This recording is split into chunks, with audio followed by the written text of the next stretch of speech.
Hey everyone, how's everyone doing? My name is Nochum Russell, or Russ to everybody but Menachem.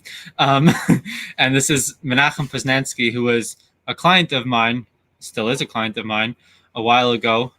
Has a really cute French Bulldog named Lucy, who went through the 3-week program that I have, my 3-week full immersion program, or board and train. For those of you who don't, I like to call it full immersion, but it's a board and train.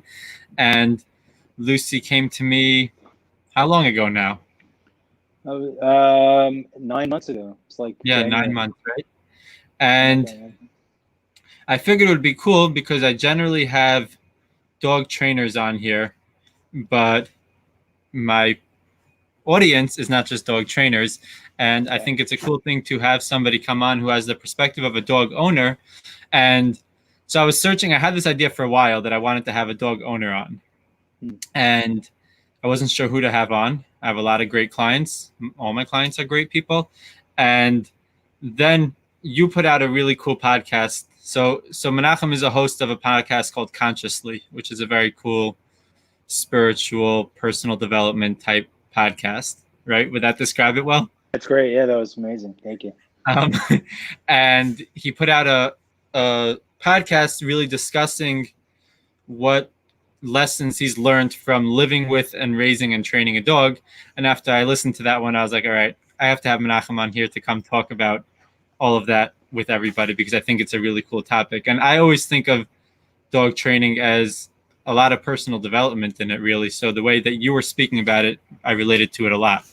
Yeah. Yeah. So I'm a social worker by trade and also an author. So I have a creative side to me. And throughout this process, really from the beginning, I think there was two things. First of all, getting a dog is like a huge effort. It's like it's a financial investment. It's a time investment. It's an emotional investment. And I'm invested in doing a lot of things. Thank God I keep myself very busy. I'm like at a point in my life where I'm trying to be like as busy as possible. And the idea of dedicating hours and hours and hours of my time and effort to a dog required a certain amount of justification. And one of the justifications that I came up with, there were two. So one was, God willing, down the line, I'd like to utilize Lucy in some of my practice, and as a tool, as a therapeutic tool. She's awesome. She's a great personality. She's super friendly, and dogs are very, very like a powerful tool, therapeutic tool. That was one, and the other one was that raising the dog and doing it properly was going to be a real effort on my part in terms of personal development, which I'm very into personal development. And that's how I've looked at it the entire time. It's like, okay, what am I learning from this? What can I gain from this? And that was particularly like taken to the next level when we actually pulled the trigger and sent Lucy for your full immersion program. Not that we knew we were going to do it the whole time, but we did this very strategic plan, which you probably remember was like 7 weeks where we had her in the house and we were like, doing the best we could with a little bit of your guidance and advice and watching your Instagrams and watching your podcasts and trying to like incorporate those things. And then we did the 3-week full immersion, and then it was like a totally new experience. And it's been a very, very rich experience. And then COVID. So like, which is a whole other level, right? So it's been amazing. It's been amazing. And it manifests, I think, into 2 or 3 episodes of the podcast that relate to different areas, different things that I learned from kind of interacting with Lucy and engaging in the training process. Anyway, so I don't want to jump ahead, but that's kind of what's been my experience. And it's been unbelievable. I never would have anticipated it. Russ. I mean, aside from never would have anticipated kind of doing it with a trainer and specifically doing it with you because there's such a methodology behind what you do and there's so much like forethought that goes into it. We've had some really rich conversations that feel like I'm speaking to a colleague. I'm a psychotherapist by trade. And it felt like conversations I was having with a colleague, which is odd, not because I see people as dogs, but there are systems that are similar. Yeah, there's so many similarities. I mean, I'm not a psychologist, right? But I read a lot, and I think there's a lot of similarities between human personal development and dog training in general. And therapy is about personal development, really. Right, right, exactly. And one of the ways in which I've connected with it most significantly on in the first podcast episode that we talked about at length, was this idea that there's what's unique about human beings is that we have these kind of two parts of us. We have what sometimes people refer as like an angelic part or a conscious part, self-conscious part, and then we have a part of us that's animal, but I don't mean animal in a negative light, the way sometimes we call somebody an animal. That's you don't mean it that way. I mean, there's a part of me that's instinctual, and there's a part of me that's evolutionary, and there's a part of me that's need oriented, and there's a part of me that's survival oriented. And those parts are really valuable and useful. And a lot of like attaining a measure of self-development and self-mastery is about learning how to develop a really vibrant relationship between those two parts of me. So like it's almost like therapy is really being both the dog owner and the dog at the same time. Yeah, Right. That's kind of the way that I've seen it. It's kind of trying to play both roles. Yeah. So like I remember your go home session, Lucy's go home session. I remember these conversations, and it was very cool because there's a lot of different types of people, right? And I work with a lot of different types of dog owners. And what was cool about you is when I would use an example of like relating it to like interpersonal relationships or even things with ourselves, like boundaries and structure and things like that. I can see how it clicked right away, and it made a lot of sense. At the time, I didn't know you were a psychotherapist. I just knew you had a really cool podcast. I knew that you wrote books. I didn't know exactly what you did, and it all just made sense afterwards when I started to put it all together. I was like, it all clicks. And in my life, I know with my journey with dog training and my own dogs, I always felt that the more developed I was as a person, the better my dogs got, the better my training got. And I started to see a real connection between the two. Like, I don't read dog training books, and I'm just not into them, to be honest. But I read a ton of personal development books, and some of the greatest lessons that I've gotten in dog training came from books that have absolutely nothing to do with dog training, like parenting books or personal development books and things like that. Because I think that the core basics of what I teach really is the same, like boundaries and structure and accountability. These are things that any being that has this in their life is going to thrive with it, Right. Well, I mean, what's interesting is that, and this is, I don't know if it's unique to your training style or not, because I haven't like experienced. I listened to like a couple like podcasts about training, dog training before. So I can't like speak to it, but one of the things that really shone through for me is that the relationship is actually a key component of the training, right? Like one of the things that stood out to me was like, you came over, there was a training process that was going on. You didn't just train Lucy and then come drop her off and they were on their own. We were in dialogue before.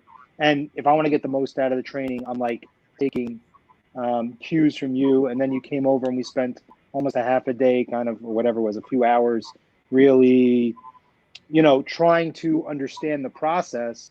And part of what you were instructing, which came, like you said, very natural to me, was kind of like the realization that you have a relationship with the dog. And it's not just like you have a relationship with the dog that's like, I come in the house and she's jumping and she's excited to see me and I'm excited to see her. That's obvious. But like, there's a protection aspect to that relationship. Like when we were talking about how we walk Lucy and how we allow her to interact with other dogs and the safety and body position.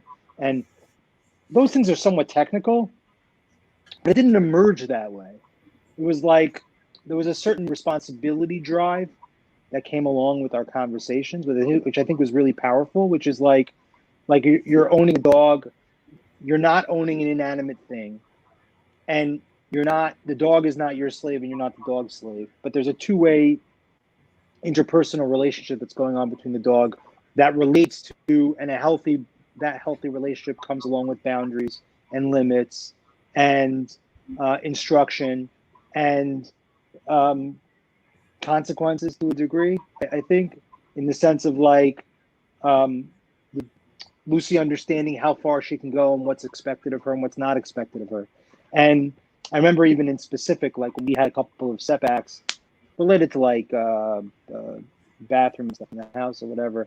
And, you know, you had, this is a beautiful example that emerged, and this emerges in life in general. We just want to talk about dog training, but this is such a powerful principle, which is you encounter a situation that's frustrating to you. The most effective response to it is to ask yourself, okay, what was my part in this? Right? What role? Don't assume that the dog was wrong. Assume first that there's something wrong with you. There's something mistake that you made, and whether that's actual or not, it made every one of those interactions a learning process. And not only was it a learning process for me personally, it was a learning process within my marriage and within my relationship with my kids. You know, meaning even expressing my boundaries, expressing my needs. All those things came into this relationship with this dog that came into my life. And I don't know, I don't want to make it sound more technical or more overbearing than it is. I don't think it's overbearing, but it's very vibrant and full, you know. And then I'm not just like getting a dog. I added to my life, right? Which is like, that makes, I think so. You were saying like, is it specific to your my method of training, or is this how training is in general? And you're not sure because like I'm your trainer, right? So like you weren't exactly. Like you dove into like a lot of different styles of training. But the interesting thing is that there is kind of, just not to get technical about training because you're not a trainer and it doesn't really matter that much to you. You're good. Your dog is awesome. But there's like our kind of two camps of training, you can call it, right? Where one is called purely positive and one is called balanced, right? And the basic difference between the two is purely positive. What it basically means is that we're only rewarding good behaviors, right? So there aren't those clear boundaries because clear boundaries come with some sort of consequence. And I think that, to me, in my journey, the beauty of balanced training is that it has the boundaries, and that we speak about so much about structure and about relationship and about leadership and guidance. Like those are the things that, to me, play out in a very strong way into a human interaction way and into just a good way of living that I take from dog training, because life is not going to be all good, right? And it's not all purely positive, and like life in general, not dog training. And to me, the way I look at it is I can kind of play out parts of life through dog training, right? Understanding how structure has an effect on another being and watching it change through that is a very strong way for me to like learn through experience of that dog, right? Or how the boundaries, setting strong boundaries, how that changes the dog's life and how that changes the owner's life, right? And to me, I see these types of things play out in a very strong way in personal development in general and human life in general, that I don't think you would get from a lot of other styles of training. Not meaning that this is like my thing that I made up, but what I mean is like just the style of training that I practice, because this style of training talks so much about boundaries and about structure and about consequences, both good and bad, obviously, and leadership and guidance and all these things that I think where we see the personal development aspects come out is more focused on in the style of training that I practice in balanced training than if we were to just say ignore bad behaviors, right? And hope that they go away, and let dogs kind of make their own decisions for themselves and never have a strong sense of structure in the dog's life and let it just figure things out, where it sounds really nice and hippy dippy and free flowing, but it doesn't actually help the dog thrive. And kind of, I think for my personal life, that was how it played out for me a lot in life is like, yeah, I kind of had that part of my life where I was like hippy dippy, let it all flow and everything's going to be good. And it's all blah, blah, blah. Everything's going to work out. And it doesn't, because you don't have any, I was going to say a Hebrew word. You don't have any like structure. I was going to say seder, but you don't have any like path to follow to really reach any goals when it's just let it happen, right? And I see that a lot with dog training, right? When I work with a dog, one of important things that we do, and you know this because you practice it now. Like I heard you speak about in your podcast, the structure with her life and the routine and the schedule. And to me, those are the big things that change a person's life too. A lot of times is having structure, having routine, having schedule, having things to do, goals to reach, and a path to reach those goals. And it's like literally works the exact same way with our dogs. Right. I think it brings up a very, very interesting concept. There's like, and I think that this is part of what you're driving at, that kind of jumps out at me. There's a couple things. So first of all, you have like two sides. You have a left side and a right side. In Jewish mystical literature, it talks about this a lot, but that's not the only exclusive. That's not exclusively where it emerges in other places. Also, even our brains have a left side and a right side. We have a creative side of our brains, and we have a more executive functioning aspect of our brains. Right? Those are kind of like the way in which we as human beings operate. Right? So sometimes it seems like balance is doing not enough kindness and not enough strictness. Right? I remember once I was sitting with a client. It was a father and a son. They were having like some very, very considerable interpersonal challenges, right? So they're both like sitting there, and we're exploring this issue. And what emerges is that the son is resentful at the father because the father doesn't appreciate that he went to a certain high school that the father wanted him to go to. It was a private high school, right? And then the father, and they're not even realizing this because when you get into like interpersonal relationships, so a lot of times what happens is people are arguing and they don't actually listen to each other. So I'm observing this, but they're not seeing this. And then the father expresses that he's resentful at the kid because he allowed the kid to go to that high school, that private high school, right? So what happened was the kid wanted to go to high school A, the dad wanted him to go to high school C, and they both agreed to go to high school B, and they were both unhappy about it, right? It's a sign of a very bad compromise. Yeah. Well, either a good compromise or a bad compromise, right? Interpersonally, when you're talking about other types of compromises, those are sometimes good. But when you're talking about an interpersonal compromise, when both sides feel like they didn't get the right side, that oftentimes is not useful, right? So but there's also a balanced kind of space where you're trying to incorporate both of those things in a way that enriches the needs and well-being of the individual, right? So it's not about being like a little bit kind and a little bit strict. It's about being strict and kind in a way that's most useful for the person that you're being strict and kind to. So the subject is not the kindness or the strictness. The subject is the subject, the individual, right? And that's kind of really where you want to drive it. I know it was a long-winded segue, but sorry. But that to me has been like a really powerful challenge through this whole thing, is trying to find that space. I'm not compromising. I'm just trying to find what works best, not just for Lucy, right? What works best for me? What works best for my family? What works best for our family? Because she's a part of our family, right? So it really has to kind of fit in integratively into the whole process. The other thing that really jumped out at me when you were talking was, I'm 41 years old. I'm at a point in my career and in my life. I got married relatively young, and my kids are grown for the most part. I have a son in 9th grade, and I have a daughter who's in college. I have a lot of freedom in my life. I'm at a place in my career where I have a lot of like flexibility, and I get to invest myself in the parts of my job that I want to do. I get to delegate the parts that I don't want to other people. I'm at that stage of my life. And the idea of sacrificing that for this dog has been kind of like the most challenging part, and the worthwhileness of that. Like, is that worthwhile for me? Have I sacrificed too much? And that like really stands strong as kind of like my most pressing challenge.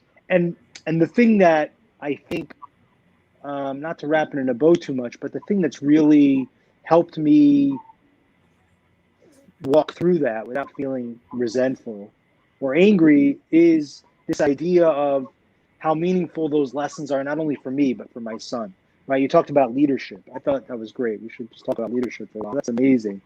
We very rarely learn the opportunity to develop leadership skills in life. It's not something that we get to do. And when you own a dog, either you're leading the show or the dog is leading the show, right? I think that gets into a lot of what you're trying to do. And being able to learn the self-esteem necessary, develop the self-esteem necessary to take a leadership role in that process. Like the dog's not in charge, you're in charge, right? And that doesn't mean you have to be mean. It doesn't mean you have to be angry. It doesn't mean you have to be domineering. It means you need to own your space. You need to own your role in the process. And that's been, I think, a tremendous thing. I wonder for you, like, you use that word leadership, but like when did you like conceptualize that as like an aspect of, because that's not anything I ever would have thought about, ever. Like when it came to like dog training or dog ownership, leadership. There's a dog. No, but who's leading who? Right. So I'm wondering, when did that click for you? How did that happen? There's this idea that I don't like, that people have this idea of you have to be alpha or dominate your dog, which I don't like that at all, because just the sound of it feels uncomfortable, right? Like that doesn't sound like a good relationship that you'd want to have with anyone, right? You don't want to be dominating somebody. If you're a healthy, normal person, you want to have a give and take, right? And dog ownership is supposed to be a give and take, but that give and take still has a hierarchy to it, because at the end of the day, just very practically speaking, dogs are not, as much as they've evolved to live with humans, they're still wired to be predators, to go out and hunt. Even little cute Lucy, right? To go out and kill and hunt and live in groups with other dogs and have a whole different way of living than us humans do. And we bring them into a human-centric world, right? And it's awesome that we do it. And it's not like dogs resent us for doing that. They love it. Lucy gets to chill and have a great life, right? But that being said, it's almost like if I took you and I dropped you in a very foreign land where you don't speak the language, you can't read, you don't know anybody, you have nobody to translate it for you, and I threw you in there and said, good luck, here's your new friend, right? And your new friend doesn't want anything to do with you because he doesn't understand you. He tries to help you, but he's giving you things that don't work for you, right? Like he's giving you, like, he doesn't know that you keep kosher, and he's giving you cheeseburgers, and he doesn't know like your way of life. He doesn't know your language, and as much as he tries to help you, he can't, right? And if you went in there with a tour guide, right, and you had somebody who spoke that language, who understood your needs, understood your culture, understood where you came from and your way of thinking and who you are as a person, and understood that, you'd want a lot to do with that person, right? You would follow that person. That person would be a leader to you, right? Because they're bridging that gap for everything that's necessary. And to me, that's the way I look at dog ownership in general. We bring these dogs into our lives. It's like a foreign world to them. And then the cultural Western way of dealing with dogs is to give them the best toys and to give them all sorts of like freedom and to give them the most comfortable clothes and the biggest, cushiest bed and all these things that dogs don't need and many times don't even appreciate, while not giving them the things that are so important to really guide them through this world, right? And I think that's the role of a leader. A leader is not bossy. A leader isn't, because nobody likes a boss, right? And a leader is not somebody who's like always punishing or always looking down on you or always criticizing. Like leaders eat last, you know. Leaders are somebody who takes the full responsibility on them so that the dog can now live that stress-free life in a comfortable situation, but a healthy stress-free life, right? Where even when there is stress, there's someone walking them through it. When I actually thought of this idea, well, I learned about it and I developed it with my own dog, because I had a dog that I struggled with a lot. My first dog was a bad dog. Like, there's no getting around it. He's my dog and I love him, so I can say it. He was a bad dog. And I struggled because I didn't have any of those things in my personal life that were necessary to raise a big Rottweiler mix. to not be dangerous, right? Like I didn't have healthy boundaries and I didn't have structure in my life, and forget about leadership and like the confidence that I think is necessary and all these things that play out that are very necessary I didn't have. And the more I learned about it for my dog, and then the more I learned about it for myself, the better our relationship developed, and it kind of blossomed from there. It's how I'm doing what I'm doing now.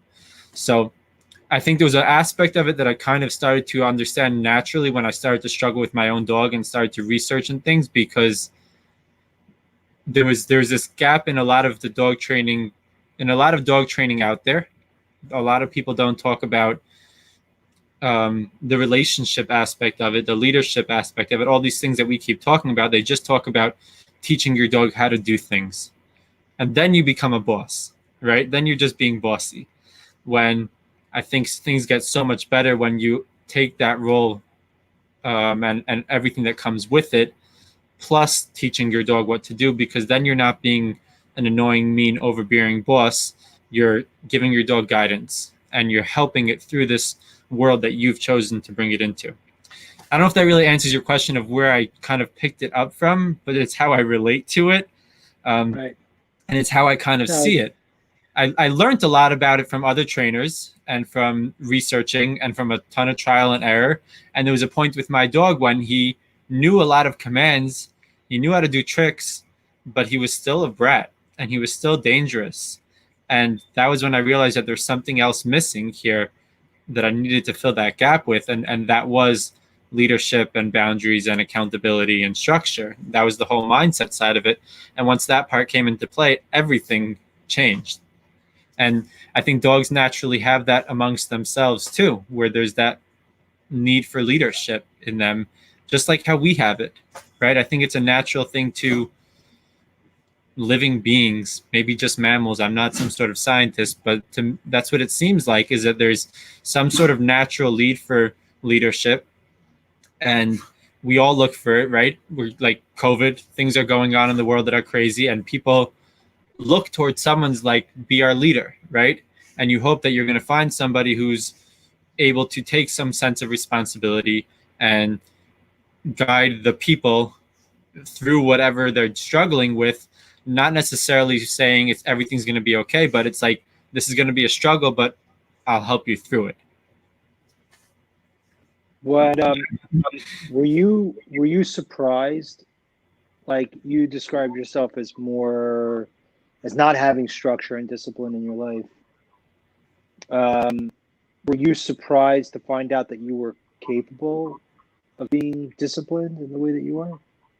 Because I experienced you as like pretty disciplined in other areas of your life, like not even in how you interact with dogs, but even in how you carry out your business and how you carry out your relationship with me as a client of yours, right? There's a certain structure to it, which I appreciate, right? But you're saying I was not always that way, and then your experience with your dog taught you that. Well, let me ask you this: do you feel like it taught it to you, or do you feel like it brought out a part of you that was there before? I think both. I mean, I think that I had some of that kind of buried under like life, you know, and I think also I learned a lot about it, because even if it was buried there, if I didn't learn what that actually means and what that looks like, I don't think it can blossom the same way. Right. It's a very deep thing. Yeah. And I think that's in general, that's why to me, education is important, and like self-educating, like finding things that you're passionate about and interested in, and learning about it, because you're uncovering what's like there, and then you're building on it so it could actually become something. Because somebody can be born really smart, really good at math. If they don't actually learn math, they're probably not going to do anything with it, you know? Right. But they can have a natural knack for it. But I think that, I mean, it plays out in so many areas of my life because it's important, right? Like, if you brought up running a business, just like how dogs need structure, and boundaries, there has to be that in a business too for it to blossom. It's not going to grow, it's not going to work if it's just no rules to it, if it's just whatever happens goes, right? Like, that doesn't work. the reality of life is that nothing in life really works well like that. You end up having weeds all over. If you want to have a nice cultivated garden, you got to have structure to it, right? It has to be taken care of. It has to be watered. You got to pluck the weeds. You got to maybe have a gate around it to keep the squirrels out. Like there has to be some rules to it in order for it to truly blossom. And I think that is how it plays out with everything in life. It's just that it's not the fun part of things. It's the work, and hopefully you get the good part out of it. So are you surprised, like looking back at it? And that is where you're like developing that. I mean, to the degree you've turned that into an art form. So that's like a very intense level of owning and embracing your inner structure, capacity. Is that surprising? I mean, looking back on it, yeah, sometimes it is. I mean, I wasn't the type of person that would ever sit on a Facebook Live with another person and have an hour conversation with them in front of people watching. I was never somebody who would put myself on a video camera on Instagram or Facebook the way I do on a daily basis now. So like even things that are like small like that, yeah, it's changed me as a person. This whole process of dog training and working with clients, to me, wasn't just the dog training dogs part of it. It's training dogs. It's working with clients. It's working on trying to build a business. It's the social media presence. It's all of it together that's developing me as a person, because there's a lot to all of that, right? Like to put oneself out there on a camera. You have a podcast, right?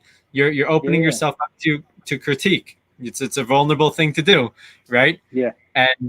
But I think there's a lot to learn from that, and to learn from all these aspects of it that you don't gain necessarily from reading about it. You could read personal development books, which is great. I love it. And then you can practice or live it through some way. It doesn't have to be dog training. It doesn't have to be having a business, but you can find something where it relates to in a more real way. And to me, that's the ultimate learning experience. Right. And you're also very educational about your process. Like everything for you is teaching and informing other people, your stories and your IGTV stuff, all the stuff you're doing on Instagram, all that stuff is very informative. You're putting yourself out there, which I would imagine is a part of it. That's just a marketing component. Like if you want to position yourself as an expert in a certain field, it makes sense to educate other people about that because they associate you as a leader in that regard. But it seems to come natural to you. It seems to be kind of part of your natural tendency to kind of teach and want to inform, almost like a caretaking aspect of your personality. When I was a kid, I wanted to be a teacher for a little bit. I gave up on that idea, thankfully, because I would never want to be a teacher in any sort of formal setting. But I think I am still. Right.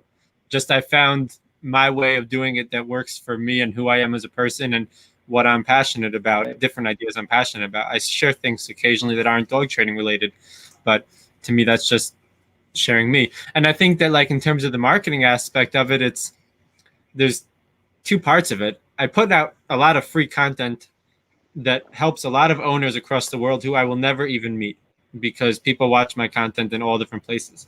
And I'm not trying to get their business. Like I'm happy that it helps them. And that in itself is enough for me putting out that stuff.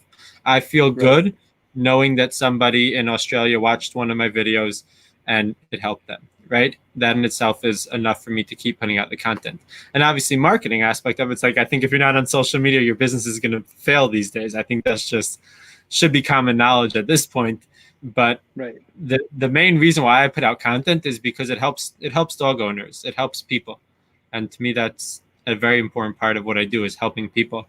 I love dogs, but I love people a lot. And like, I think that's an important part of it. And a part of it that's missed out in some dog training ways of thinking is like that it's all about the dog when it's not, because you're just as important. You're more important than that dog, right? You're a human being and you're living with this dog, and your feelings about it, your life with this dog matters just as much as the dog's life with you. It's a two-way thing. It's not one and not the other.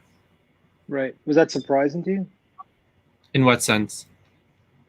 Like you went into this field because you had a certain passion for training dogs. You had you talked about your experience with your first dog and recognizing that you had the opportunity or the possibility of trying to alter the way that it interacted with other dogs and other people, and not being as vicious and not being as aggressive, or whatever that was. That was the way that I interpreted what you were saying. Yeah. And that obviously led you down a path where you decided that you wanted to open up your own practice of training. So you would imagine that you'd be working with dogs, right? But it turns out you're working with people, maybe in a certain way as much as with dogs as you are. You know, the dogs only become a medium in a certain path, in a certain way for interacting with people, and really transforming people's experience of dog ownership, right, to be a totally different thing. So was that shocking to you? You know, there's all sorts of things that I do that I didn't go into this to do that stuff.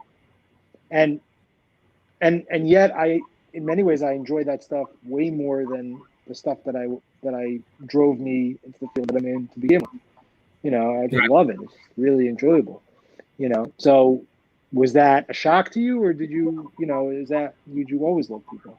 I definitely went into it thinking it's like, in the beginning, I had that mindset that a lot of people have, is like, oh, I love dogs more than people, so I'm going to work with dogs.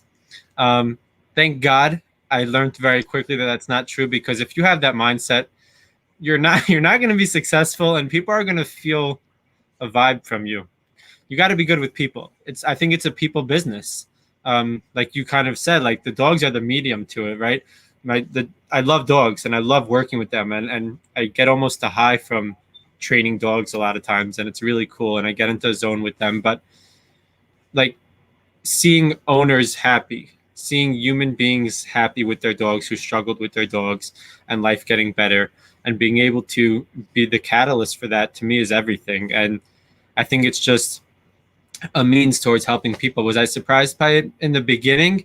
But I learned very quickly. I didn't have my own business right away. I worked in a facility for a while, and I learned right away that the people who stay in that mindset of, so I think that people who say that they love humans more than dogs, I mean, they love dogs more than humans, I think they were hurt by humans, because I don't think that that's a natural thing to love another species more than yours in a real way like that.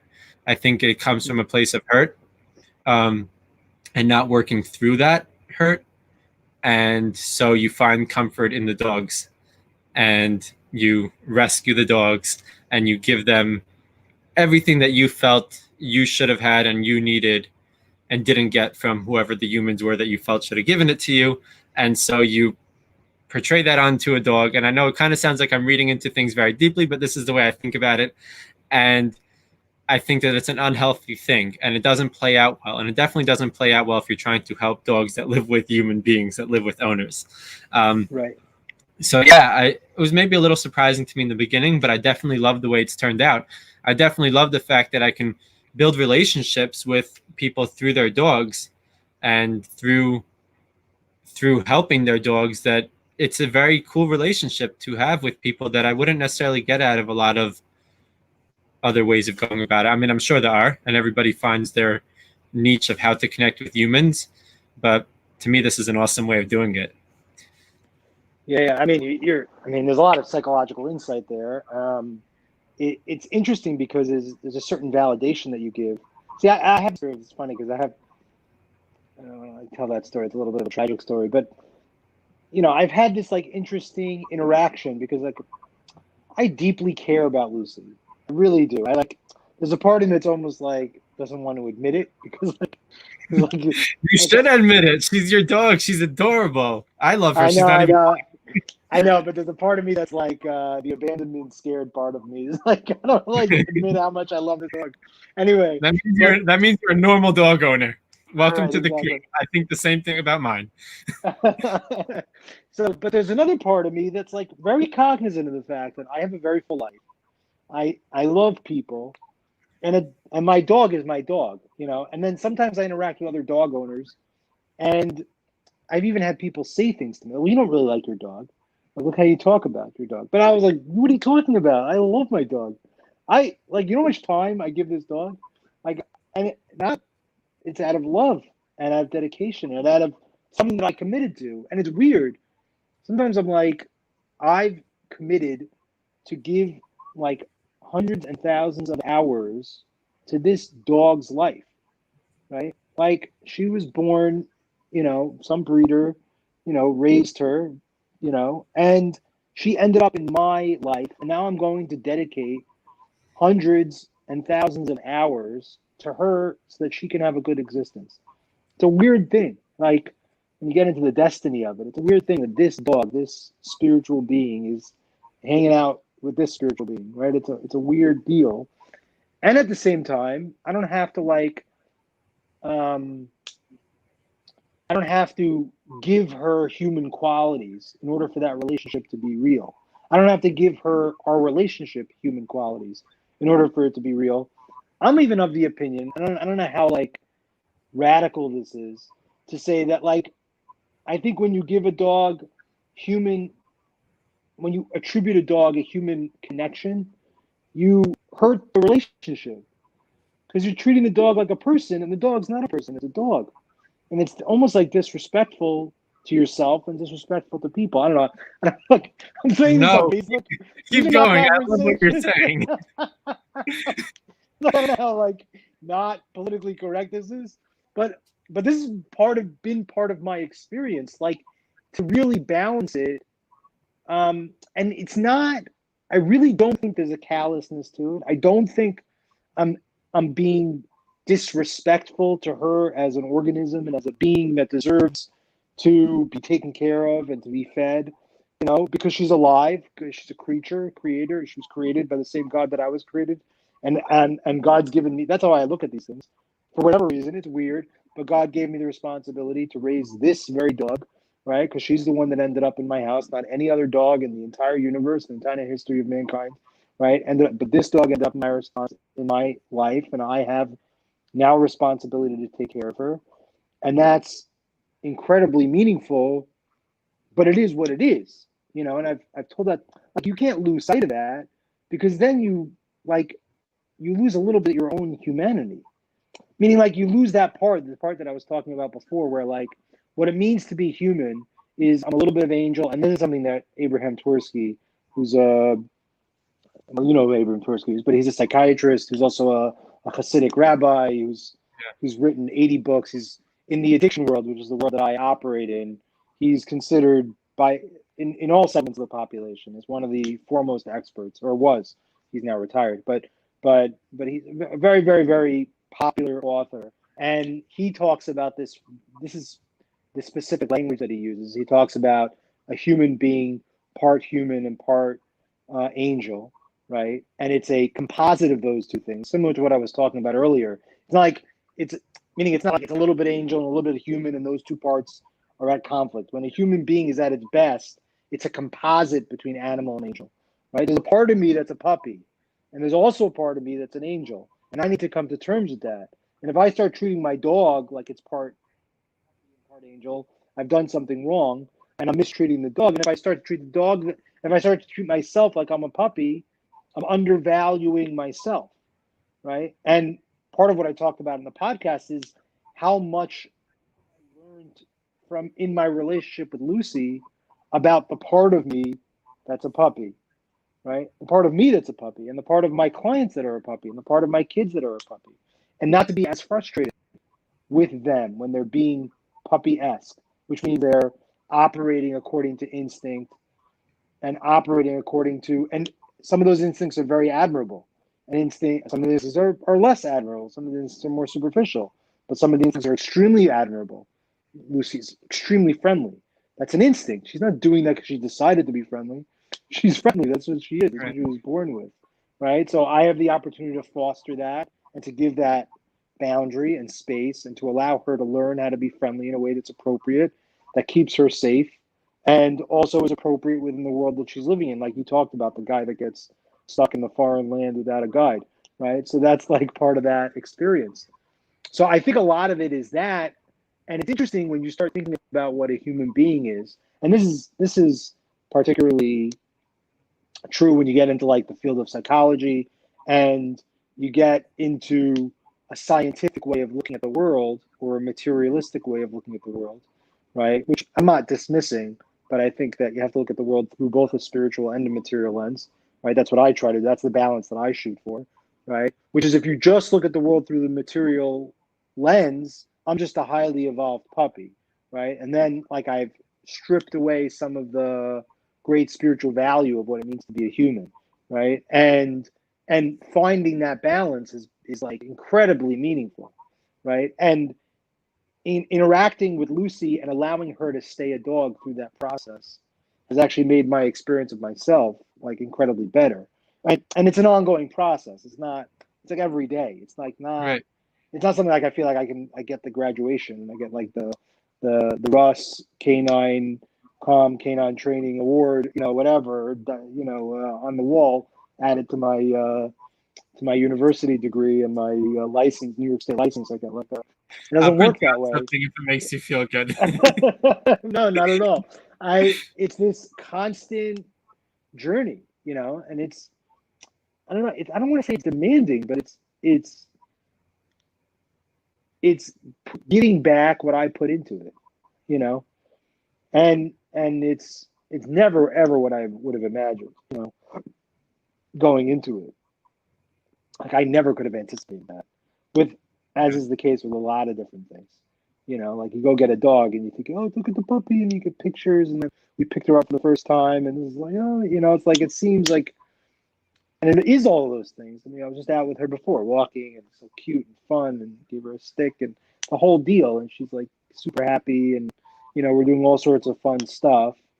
But at the same time, there's my own process of learning self-control and addressing my anger and addressing my frustration and how I process things, expressing my limits and boundaries, which has been huge for me, right, with my kids, because my personality is the type where I want to like jump in and take care of everything. Like I want to do everything.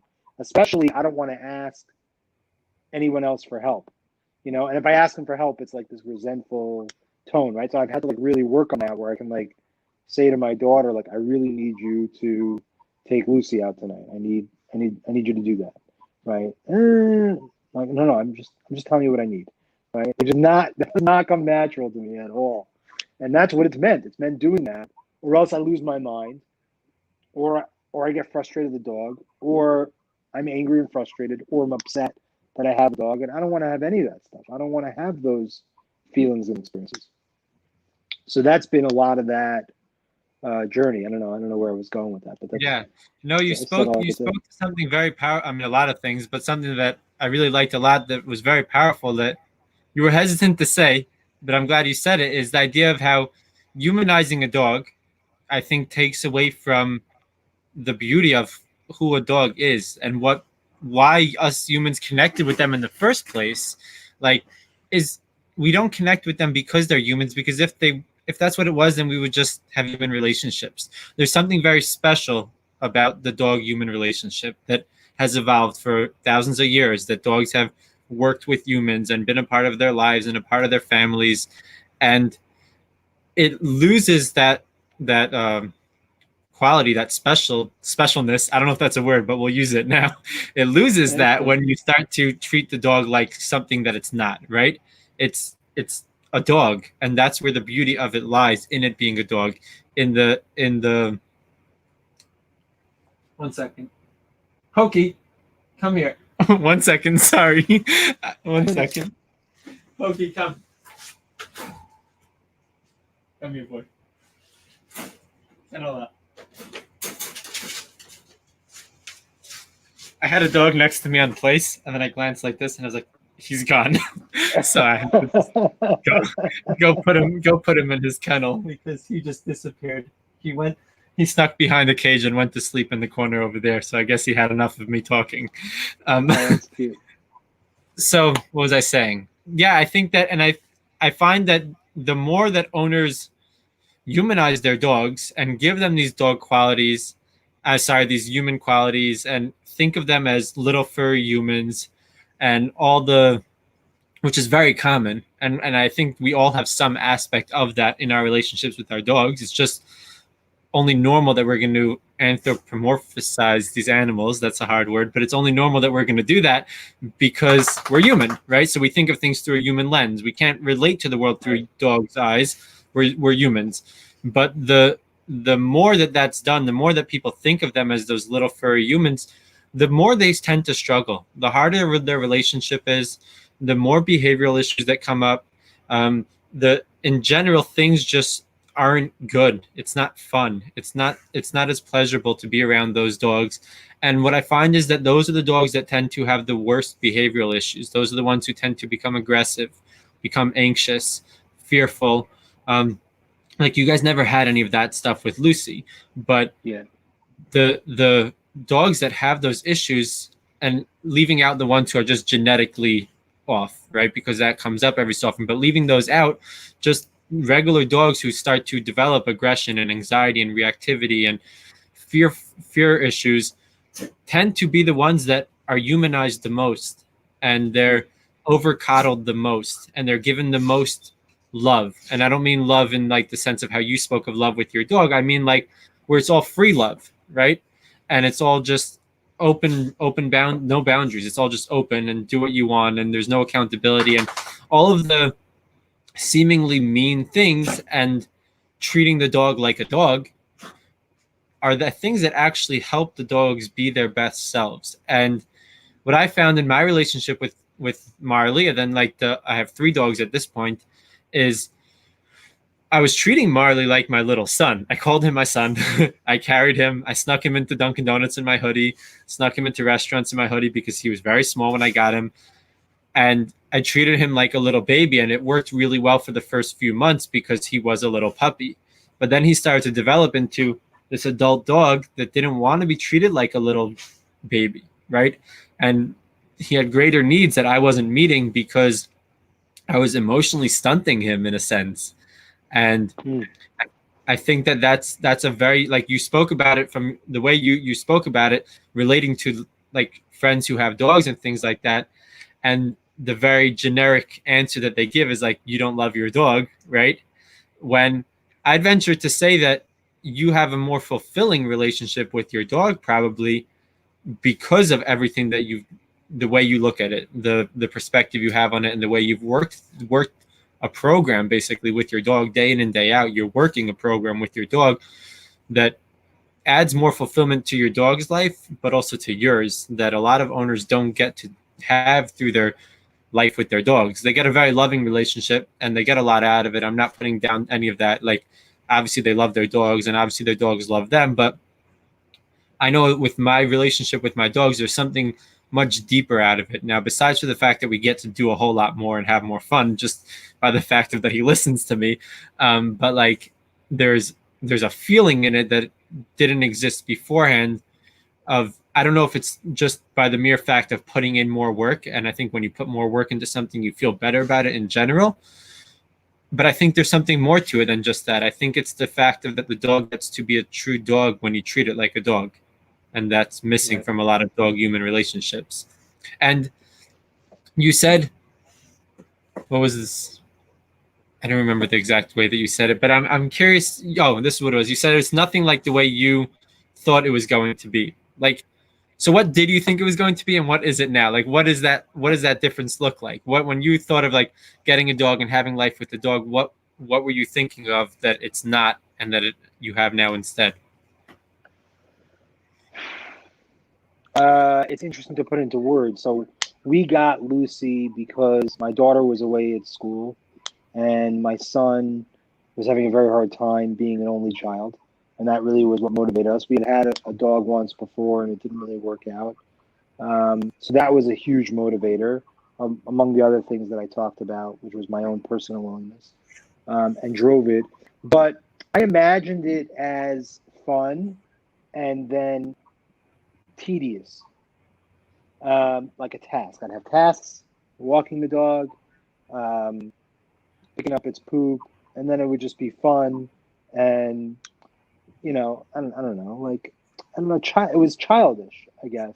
Now looking back at it, and part of what I've had, when the two friends, a brother-in-law of mine is friendly with you, and that's how we get connected, and then my associate and colleague, who was also friendly with you, sent. So when they both were talking to us about the idea of dog training, you know, I didn't imagine it as a really self development oriented experience, and that's what it's been. It's really very much been that, and I don't want to like make it.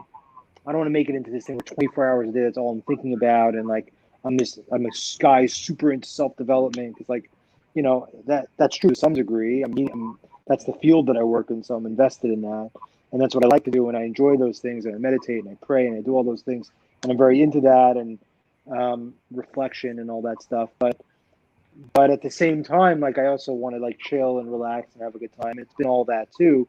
But it's also like, if I invest my life in something that's meaningful, I will get something meaningful out of it. And I guess that's the transition. Having a dog has become a meaningful thing instead of just a thing that I did. It took me a long time to get to the answer, but that's the answer to your question, right? I previously experienced it as something I was going to do, and now I realize it's something that I have been destined to do. It's now become part of the meaningful experience of my life. To the degree that, like, I don't know what I would do, but I can't imagine doing it again with a different dog. Because and maybe I would later, but I'm saying this is my experience. This is the experience I'm having with my family dog. I didn't imagine it being that way. And so it's like really altered my experience of life as a human. And therefore it's very existential. And it's interesting because when you talk about treating a dog like a human, humanizing a dog, you know, ascribing it, you're almost and then the issues that emerge for a dog out of that, you're almost describing an existential conflict for a dog as well, right? You're describing like, and I see the world that way also. It's like everything is existential, and everything is spiritual, and everything relates to my identity. And when I own that, it just changes everything, and it's like incredibly meaningful. And there's incredible responsibility and meaning to it, right? Because meaning and responsibility come along one with the other. When something's meaningful, it's going to come along with responsibility, and when something comes along with responsibility, it's going to provide meaning in your life. And meaning in your life is the foundation upon which you build happiness, right? That's something that I draw from Viktor Frankl. For meaning. Yeah. So and a lot of my thinking is fueled through Viktor Frankl. And at first I was resistant to that because I didn't imagine having a dog being a Viktor Frankl experience in my life, and I resisted it. And now I've come to kind of like I vacillate, but now I've come to try to like really own that and to accept it. You know, this is a meaningful thing that I'm doing. You know, having a dog, right? Which is sometimes, no, this is a meaningful thing that I'm doing. It's meaningful because I allow it to be meaningful. I give it permission to be meaningful. I give myself permission to ascribe responsibility to it, and then it makes me a better person. I think it has made me a better person. It's brought out anxiety. It's revealed layers of anger and frustration that I never experienced before, and it's also revealed certain tenderness that I don't think I experienced before in my personality. But through working on all those things, it's made me a better person, and therefore that makes that incredibly meaningful and worthwhile. Yeah. So that's kind of been my experience with it. I think it's beautiful. There's a saying that I've heard so many dog trainers say, so I don't know who to attribute it to. So whoever wants to claim it as yours, you could. I'm not going to do that. But that you get the dog that you need, not the dog that you want. And I think that it's interesting. I kind of hear that through your stories. Like, you even had a previous dog that none of this played out that way. It played out very different. And something about this dog and this relationship and the time that you have it in your life now, that it brought out this whole personal development side, this whole journey with your dog that's very different than a lot of other dog owners, very different than the dog that you guys have had for a period of time prior to this. And I just hear it playing out a lot, this idea that I've heard so many trainers say, that you get the dog you need, not the dog you want, right? Like with me, Marley, I got Marley. I could have gotten as my first dog, if this was meant to be, I could have gotten an easy peasy little dog that, well, never little, but an easy peasy big dog that would have just done everything I wanted, had zero issues, been okay with being coddled and mushed and all of that. But I probably wouldn't be sitting here doing this right now had that been the dog that I got. Because I wouldn't have gone down this rabbit hole of searching for answers, trying to find a better way for him and making things work with him, and all of the struggles and hardships and tears that were gone through to get there, and lots of money lost because he destroyed a lot of things. Like I wouldn't have gotten to this if I didn't go through all of that. And again, that relates to me in a very strong way to life, that many times we don't realize why something's happening, but it's easier to look back and be like, wow, working through that experience that was really tough, but working through it got me to here, got me to this point, right? And pushing through that struggle and working our way through the struggle rather than giving up on it, or whatever, however someone relates to it, but working through that experience brings somebody to the greater experience generally. That's just generally how life works. But in the moment, you don't realize it, right? Like when Marley was destroying things, when Marley ate my expensive shoes and my glasses and things like that, it wasn't like I never thought I was going to say like, this is all, like, I'm so happy he did that because now I got somewhere greater, right? And I'm still not happy he ate my shoes, but it's like those experiences and working through it and where it sent me got me to a much deeper place and doing all of this, a place in life that I never imagined I would be. Never thought I was going to be a dog trainer, at least not when I got, not then when I had Marley. And it's just a very interesting thing the way I hear it playing out with you too, that is you get this dog for some reason that triggered this whole experience that you have.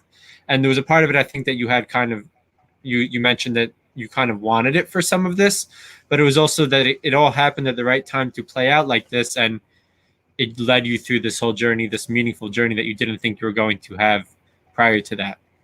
Yeah. Do you? And not to like ignore the fact that like we've had moments where we considered rehoming Lucy, and we've had moments where we were incredibly frustrated, and she's had a ton of medical issues that have come along.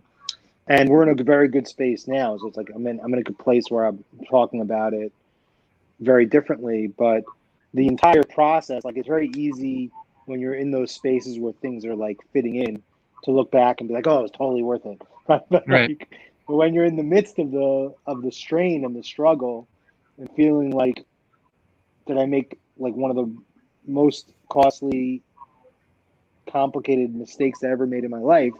You know, that can be very, very draining. But then to go on the other side and to feel like, no, this is what I did was valuable. One of the things, I'll just say this, and then I interrupted you. I know we're short on time.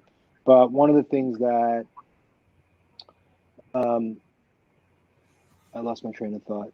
I forgot. So we'll come back to it if it comes back. Okay. But I'm curious, like, looking back on all of it, right? And you've had, like you were just mentioning, you've had a lot of ups and downs, and as every dog owner relationship does, and anyone who doesn't talk about it, whether they're a trainer or an owner, is just because they're holding back on something. But the reality is that every dog owner relationship has struggles, like any relationship, right?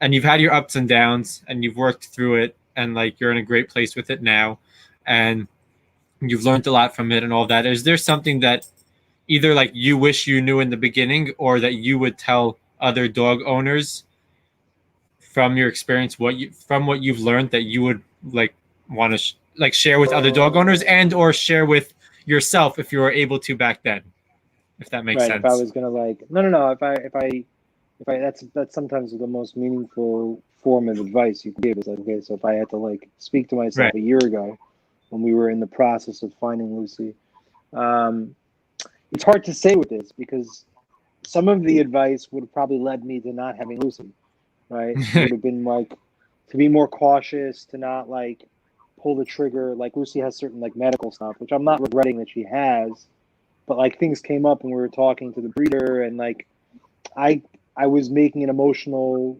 decision without really considering the fact that like that has real life consequences that I need to think about.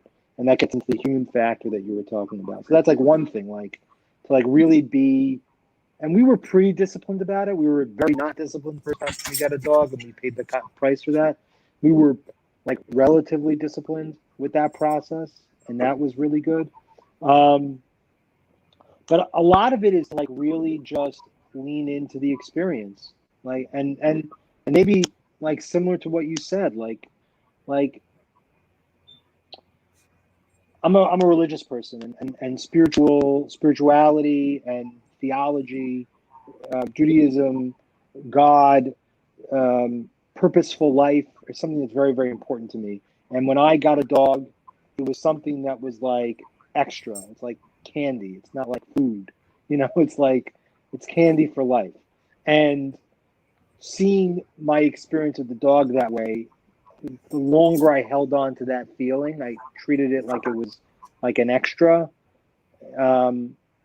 like it wasn't a spiritual destiny that I was called to. Made my life very uncomfortable because I felt like I had always made a mistake. And part of what I've kind of come to the conclusion is like there is no mistake. When Lucy, whatever happens with her, and I think we're in a very good place, but whatever happens with her, this was a destined experience for me, and to really lean into that experience and enjoy the ride. Right? It's been like a very, very powerful thing. And that's not something that I didn't know a year ago, but I definitely could have really used that reassurance a year ago. Like, just enjoy the ride, experience the ride. This is where God wants you. You're exactly where God wants you to be. That's something that's very important for me, like to hear that. Like, this is where God wants you to be. God wants you to like be dealing with Lucy. And and that makes it holy. That makes it special. That makes it unique. That makes it meaningful in a very, very like kind of mystical way, I guess. And like to hear that and to like really lean into that is, I think that something is very important for me. It is. Even when I say it now, I have like this certain part of me that wants to resist that. It seems wrong, like not permissible, but that's how I feel. I really feel that way. I feel like this is a destiny. And like when I operate with her in a way that's appropriate, I'm doing something that's worthwhile. I'm doing a mitzvah, right? To use a Jewish word, right? That's a mitzvah. It's part of my spiritual destiny, and treating it that way changes everything. It just does. It just changes things for me. It infuses my life with a spiritual sense, but it also infuses my life with God, because I feel like God is with me in that process, right? And that's something that I've had as well. I've invited God into the process of raising Lucy, in the same way that I invite God into my process of raising my kids. Not that Lucy's my kid, I like my kids. I don't treat her that way, but raising her is something that I've been given to do, and I'm trying to do the best I can. No matter what happens from today forward, it doesn't matter. That I need to like walk that path and be true to that path.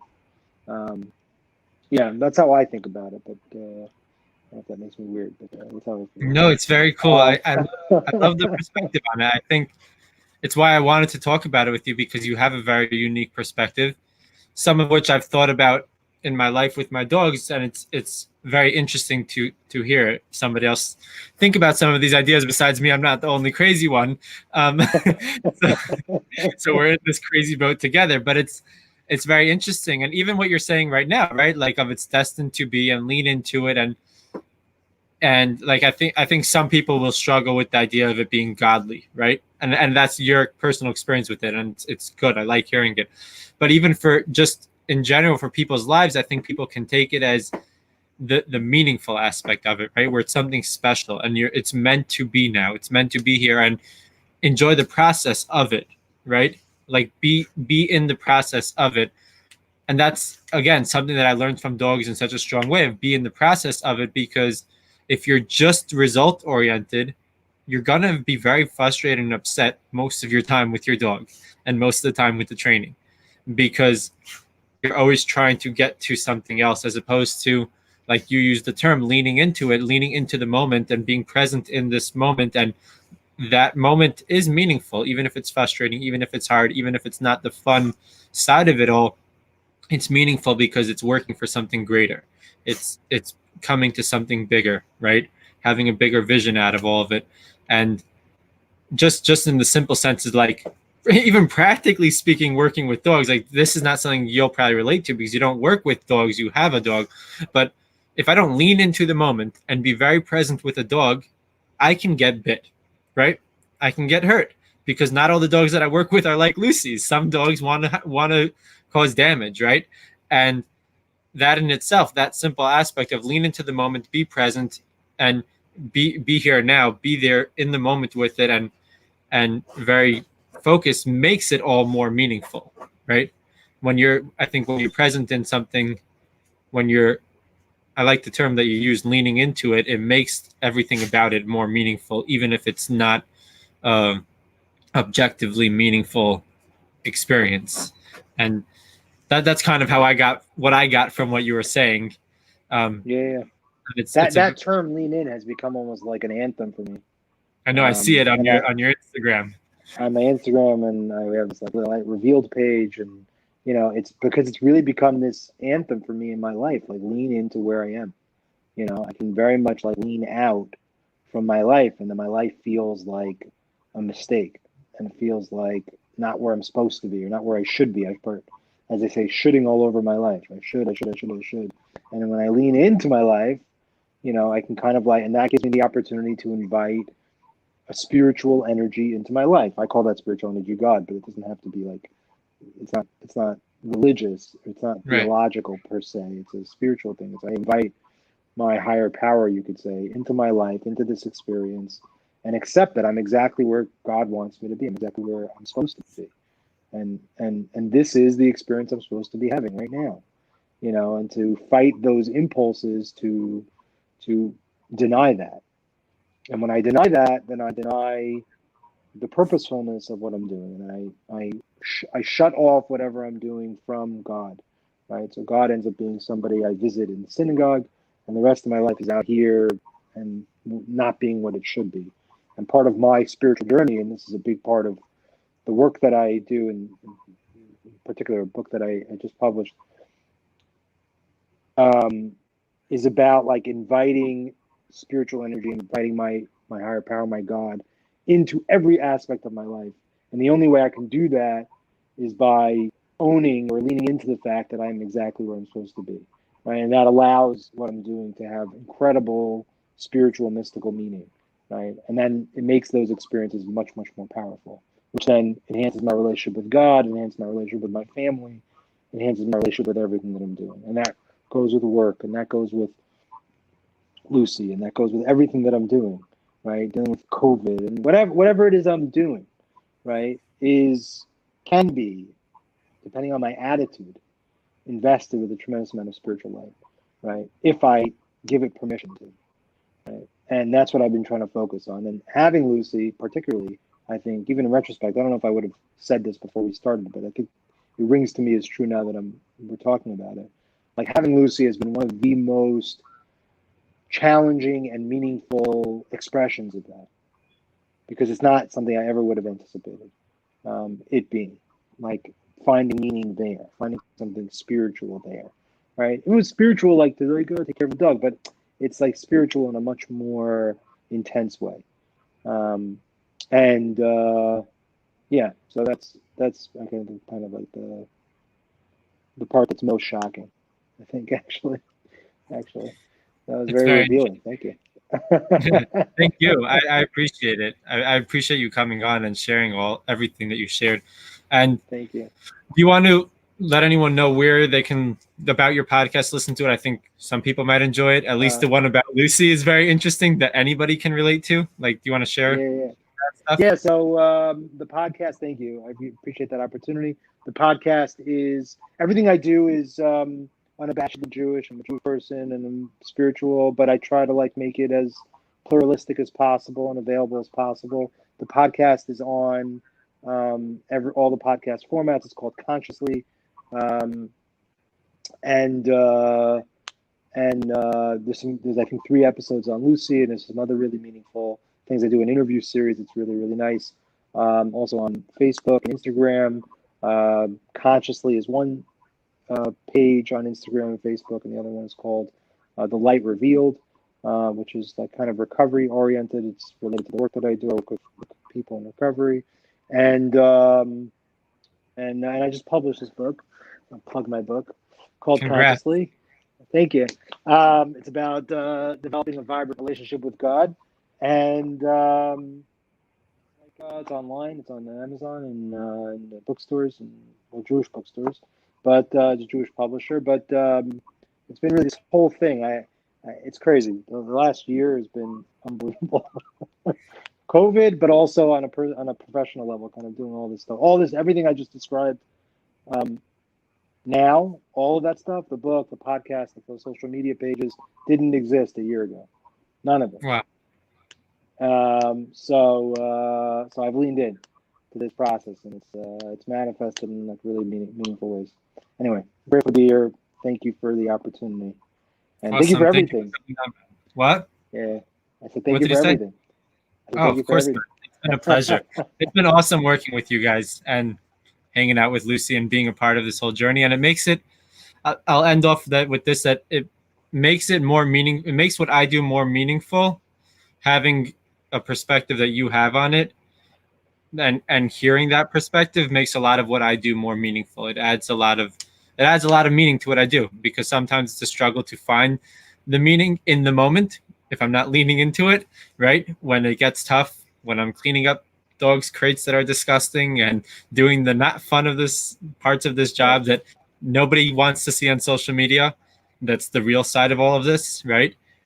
And the perspective that you have on it is a very enlightening perspective and totally adds a lot of meaning to it. Like when I first heard your podcast, I didn't know there's 3 parts to it. I listened to the one that you had sent me. 2 or 3. I don't remember. I know I have I was 2. I have a 3rd planned. God willing, Gotcha. I'll have to check that. I listened to the one that you sent me. I listened to it twice, one after another in my car driving, because I was like, there's a lot to it, and it's a very meaningful thing, and it adds a lot of meaning to what I do on a daily basis with the dogs I work with and the owners that I work with. So I appreciate your insight into all of it a lot, and I appreciate you coming on to share with all of us tonight. Thank you. All right. Thanks, Russ. All the best. Take care, man.